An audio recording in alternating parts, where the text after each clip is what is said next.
What's something you would recommend people start to keep in their cars? Yes. I was on a trip to Vegas a couple of months ago. While returning, there was terrible traffic which moved 5 yards every 10 minutes. Just after the 7 Magic Mountains, my friend decided to turn off the car as we were probably going to sit there for a while. The car just wouldn't start. And no passing car had jumper cables. Had to wait there for almost an hour, causing more traffic jam. Finally a cop threatened to tow our car if we didn't move it. It took another 5 minutes until we got a truck that had jumper cables. Just today, while driving down a 55 miles per hour 2-lane highway, I came upon a truck driving in reverse in my lane. I stopped in my lane as he continued toward me. I laid on the horn for a good 30 seconds, and he came to a stop. He was half on the shoulder, reverse lights still on, and traffic was starting to approach from behind us. Finally I decided it was safer to pass him than get rear-ended. As I passed and watched in the rear-view mirror, I realized what he was doing. He stopped traffic in both directions to get his hat that fell out onto the road. About 2 minutes later, he caught up to me. He must have been doing 35 miles per hour over the limit. He laid on his horn as he went by, clearly irritated that I didn't want to die for his hat. This, and a Bluetooth OBD2 reader for like $3 on Amazon, which hooks up to the Torque Pro app on your phone, and now you can read the codes that are causing the check engine light. Also, everyone's car should have one of those portable jumper batteries. They're around $50 and you never have to worry about your battery, and you can assist others, too. Same goes for the OBD2 reader. I got a BMW so it doesn't work for my car's codes, but I still keep it handy to check other people's codes for them. Mandatory in my country. Cars won't pass the yearly inspection if you don't have one in your car. Congrats on putting a fire out with it. It's often harder than you think, even with a full-size extinguisher. If possible, try to put it out with multiple people/extinguishers at once and start spraying low enough, at the source of the fire not above it, and early enough.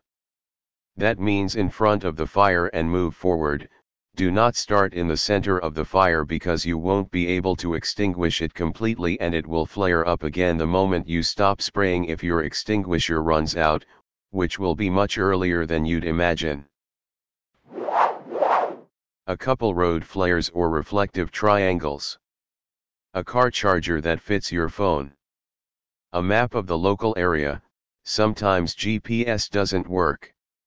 If you find yourself off-road or in the snow frequently, you also might want a lighter, a hatchet, at least a few feet of cordage, a small tarp, a steel can, a small shovel, a bag of kitty litter, and an ice scraper. Kitty litter works better than sand for traction in mud and snow because it absorbs water. The shovel is for digging yourself out of the snow if you have to. The rest of it is survival gear in case you get lost/stuck in the wilderness. I visited Israel a few times and their requirement is to have a reflective vest and either a reflective triangle or those spark lights within arm's reach for the driver. Thought it was not a bad rule. Put a vest/triangle combo in the back of the seat. To this day, I've given out 7 sets like that to broken down cars on the roads.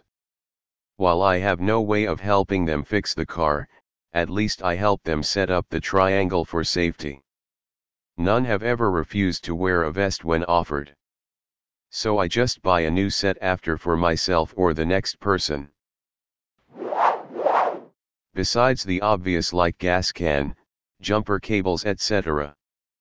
I think everyone should have a decent first aid kit, window breaker/seat belt cutter tool, and if you're a woman, I suggest this BCIM1, some type of non-illegal/smallish weapon like a tool or even a mini hammer or mini ball bat. In both your driver and passenger side door in case of emergency, no matter which side of the car you can get to the quickest, you'll be able to grab said weapon upon opening the door if need be. This is of course if you don't have pepper spray / concealed carry, which I highly recommend every woman carry pepper spray, regardless, no matter what, in their purse or bag or hell even pocket. Sorry for going on so long, I just personally feel like that's something really important for women to have / carry. I always keep a winter roadside kit, a first aid kit, a pair of winter boots, some gloves, a blanket, a spare jacket, some sort of clean waterproof container, and I try to always have some extra windshield washer fluid. I also try to have a basic tool kit with some Gorilla Tape and a booster pack. The roadside kit is a Costco deal. It has booster cables, a small 12V air compressor, some reflective markers, some first aid stuff and some other miscellaneous stuff that comes in handy if you're stuck at the side of the road in sub-zero weather. For tools, I usually have a small socket set, some screwdrivers or a multi-bit set, some pliers, some vice grips, a hammer, a knife of some sort, some zip ties, some spare fuses, a tire pressure gauge, and a measuring tape. This and most of the other stuff lives in my trunk, which can be accessed from inside the car. I usually keep a cheap multi-tool and a flashlight in my glove box. Also some paper towels or a pack of napkins. I always keep a winter roadside kit, a first aid kit, a pair of winter boots, some gloves, a blanket, a spare jacket, some sort of clean waterproof container, and I try to always have some extra windshield washer fluid. I also try to have a basic tool kit with some Gorilla Tape and a booster pack. The roadside kit is a Costco deal. It has booster cables, a small 12V air compressor, some reflective markers, some first aid stuff and some other miscellaneous stuff that comes in handy if you're stuck at the side of the road in sub-zero weather. For tools, I usually have a small socket set, some screwdrivers or a multi-bit set, some pliers, some vice grips, a hammer, a knife of some sort, some zip ties, some spare fuses, a tire pressure gauge, and a measuring tape. This and most of the other stuff lives in my trunk, which can be accessed from inside the car. I usually keep a cheap multi-tool and a flashlight in my glove box. Also some paper towels or a pack of napkins. If you live in a northern country like Canada, keep a blanket, warm boot, and warmer clothes in your car. I got in a big car crash the day after Christmas in 2016 and I nearly froze to death. I was going in a remote village for my job, and where I cached I had not cell reception, multiple windows of my car was broken so I could not heat up, also the engine was not in the car anymore. Because it was the day after Christmas, not a lot of people were on the roads. I was unconscious for about 45 minutes in car and I realized how cold I was. It was -24 degrees Celsius. I stayed in the snow like this for about an hour and a half, and thankfully a good Samaritan saw me and let me get in his truck to get warmer and to wait for help. Because of the frostbite I nearly lost some of my those. So yeah. You sound a lot like an old friend of mine that loves acid. His mind is destroyed, but boy does he swear by the powers of crystals, and how they need to be recharged by submerging them in water and placing them outside during a full moon. I'm all for spirituality, but when the higher power of something is a complete fabrication born of the twisting thought spires and deep, sightless gorges of ego death on an acid trip or even a permanently acid-addled brain, I think it kinda takes away from the purpose of spirituality in and of itself. Spirituality is a moral base from which one can pull strength and many other positive attributes. Spirituality is not believing that something that doesn't make any logical or scientific sense is true, simply because you desperately want it to be, so you can continue the fantasy of a trip into your actual life. I'm sorry my dude, magic is unfortunately not real. And no, I'm not missing out on anything. I've experienced sterilization, depersonalization, ego death. For a while it was my cup of tea. Until I saw it truly begin to eat away at the social fabric of my personality, began to eat away at who I was. Was I surprised? No, but I took Alan's advice and decided to hang up the phone. That being said, given that it seems you base your personality around psychedelics, I am probably talking to a brick wall. Either way, please don't lose yourself in the beauty, my friend.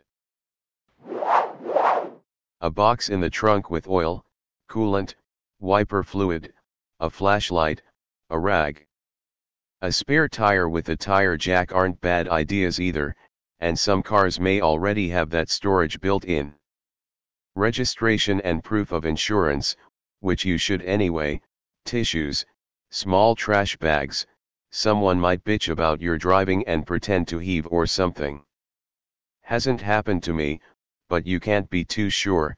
Water, a jacket, snow brush, windshield cover, easier to prevent snow, a pocketbook for fuel receipts, tire gauge, phone charger, jumper cables. I recommend something longer than 6 feet, car battery charger if you want to get one so you don't have to wait on anyone to jumpstart you. Small toolbox.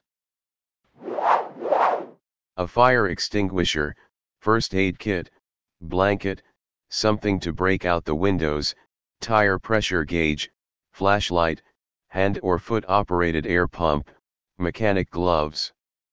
Drive long enough and you will most likely come across an accident that has just happened. Be prepared for anything, it can save you or someone else. It doesn't hurt to stop. If you're on your way to work or something and an employer throws a bitch fit because you stopped and you're going to be late, if they don't understand, you don't need to be working there anyway.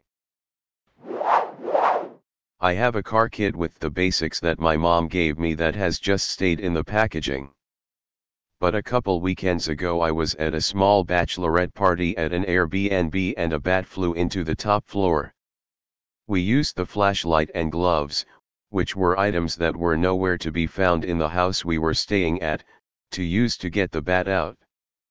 Not really used for the car, but the tools have proved to be multifunctional. I have a multi-tool, seat belt cutter, window smasher, and flashlight with red and white flashing lights in my door pocket. I have a bottle of water, shovel, blanket, first aid kit and an empty petrol can in the boot/trunk. I also have a small electric pump and a power pack for jump starts. Jumper cables and emergency triangle, spare tire, and tools as standard. I have a phone charger to keep my mobile fully charged. I have a dash cam. I keep spare fuses and bulbs in the glove box with a small toolkit. I keep a first aid kit, a roll of toilet paper, a flashlight, blanket, box of dry snacks like peanuts, crackers, canned beans, canned chicken, etc. I keep a bag of spare clothes for my kids, extra diapers, extra sippy cups, and a tire pump. I have an SUV so it fits and doesn't take up a shitload of space. If this pandemic has taught me anything, it's to always be prepared. Few things I keep: belt cutter/window breaker, basic first aid/meds and heavy bleed options, battery terminal wrench, long story, blanket/food/water/clothes, battery box, camping gear. Yeah, never know when adventure calls. I'd recommend a trunk sorter box for most of these items too. Fairly inexpensive. It's better to have and never use, than wish you had it in time of emergency. Apart from the practical emergency supplies mentioned elsewhere, the only two things I've actually needed, not been in any terrible accidents that involved breaking a window to escape, knock on wood, is water, and a globe. It's a small portable battery jumper. You charge it via an outlet, and then it lives in your car until your battery dies. Insanely easy to use, you can jump your car dozens of times between charges, you never need to worry about finding a stranger with jumpers cables to help you out. Takes 10 seconds to jump your car. It saved my ass more times than I can count. An emergency kit. Mine contains a ton of useful things like, a baby air compressor $30 on Amazon, a tire patch kit, so much better for your wheel than fix a flat, and vehicle techs I know say they drive on them for the life of the tire. A blanket, I'm a big guy but I get cold on the off chance I'm required to sleep in the car.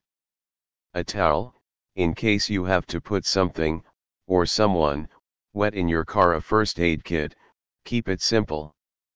Anything is better than nothing. Water. It's the fluid of life. Other things that are nice to haves but not need to haves. OBD2 reader, used mine twice the past week to help friends out. A car battery jump pack, in case you can't get someone to help jump your car. Small microfiber cloths, can get a 10-pack for pretty cheap, nice to clean the inside of the car / dry the outside after a wash. I keep all these in my car in a duffel bag, and all of them at one point or another have saved my ass. I keep jumper cables, a toolbox, cheap one from Walmart I got as a gift, has wrenches, box knife, screwdrivers, tape measures, etc. etc., a spare change of clothes and shoes, and a pen and notepad. All have been very useful on different occasions. And also a dash cam has also been very useful. If you have the room, a hefty flashlight, a rain poncho, an atlas, a towel, plastic grocery bags, an umbrella, an ice scraper, all different types of phone chargers, an extra bulb for your brake lights, are all things I have on hand. Not only a full, adequate medkit but also water, flares, and a fire extinguisher. Every single video I've seen with a car fire, either nobody has a fire extinguisher and the car gets destroyed, or, on the rare chance someone has one, the day is saved. Even more useful if someone is trapped inside after an accident. Put that fire out? I think r/car preppers is a sub, or something like that. Some people even have two-way radios and extra batteries. Full areas filled with stuff put into bags and attached to mall panels in the car. A proper tire iron, not this shit that manufacturers include as standard. My dad and I were on a long trip, and a truck in front of us lost a retread. We tried to avoid it but hit the rear left wheel of our VW2 Reg. It caused a blowout, but we managed to pull over. I tried to change to the spare and discovered the rim was slightly bent. We just needed proper leverage. So here we are stuck on the side of a road in the middle of cornfields for 4 hours, until a farmer came past. In his John Deere, he had a wrench with much more leverage, and everything came loose easy. We were ready to go in 20 minutes with spare on. Solar charging flashlight. Especially useful if you've got a sunroof, as it can tuck up between the panel and the glass but still catch plenty of sun, just make sure it doesn't get too hot. It's quite handy to have a device which is regularly charged, doesn't require battery changes, and, for most, can be used to top up your phone. Most also charge via USB, as well as being used as a USB battery. If you aren't interested in the solar bit, then a simple USB charging flashlight also works.